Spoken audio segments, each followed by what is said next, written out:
88 მომხრენული წინააღმდეგი დადგენილება მიღებულია. ქართული ოცნების პარლამენტში სასურსათო პროდუქციის, მედიკამენტებისა და საწვავის ფასწარმოქმნის სტრუქტურის შემსწავლელი დროებითი კომისია შეიქმნა. შესაბამისი დადგენილება 88 ხმით ერთხმად მიიღეს. კომისიის უფლებამოსილების ვადა 3 თვით განისაზღვრა. ხვალ დაგეგმილია საპროცედურო საკითხთა კომიტეტის ხდომა, რომელზეც დროებითი კომისიის წევრთა რაოდენობა და პროპორციული წარმომადგენლობის კვოტები განისაზღვრება. კომისია მუშაობას 5 თებერვლიდან დაიწყებს. ყველას კარგად გვახსოვს.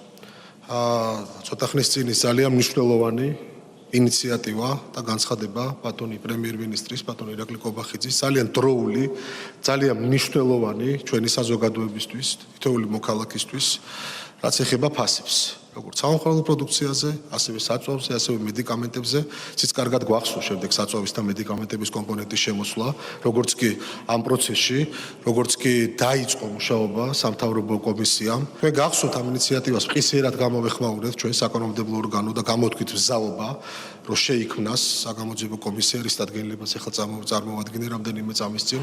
ძალიან მნიშვნელოვანია მეგობრებო, აი ამ ძალიან სენსიტიურ საკითხზე გაიხსნას ესე ვთქვათ ეს კომისია საზოგადოებისთვის და გამოცდილება გვაქვს ერთი იყო საგამოძიებო კომისია, ეს არ არის საგამოძიებო კომისია თავის არსით. 2025 წლის 24 დეკემბერს ირაკლი კობახიძემ სოციალურ ქსელში ვიდეო მიმართვა გაავრცელა და თქვა, რომ სასურსათო პროდუქტებზე ქართულ და ევროპულ ფასებს შორის სხვაობა დიდია. მან სამართალდამცავ უწყებებს მოუწოდა სიღრმისეულად შეისწავლონ საკითხი და დაადგინონ, ხომ არ იკვეთება კონკრეტული სუბიექტების საქმიანობაში სისხლის სამართლის დანაშაულის ნიშნები. კობახიძემ მაშინ საპარლამენტო საგამოძიებო კომისიის შექმნაც დაანონსა. სამთავრობო საკოორდინაციო კომისიის ფარგლებში კობახიძემ შეხვედრები გამართა ქსელური მარკეტების, სადისტრიბუციო და ქართული მწარმოებელი კომპანიების, ფარმაცევტული სექტორისა და საწვავის მსხვილი კომპანიების წარმომადგენლებთან.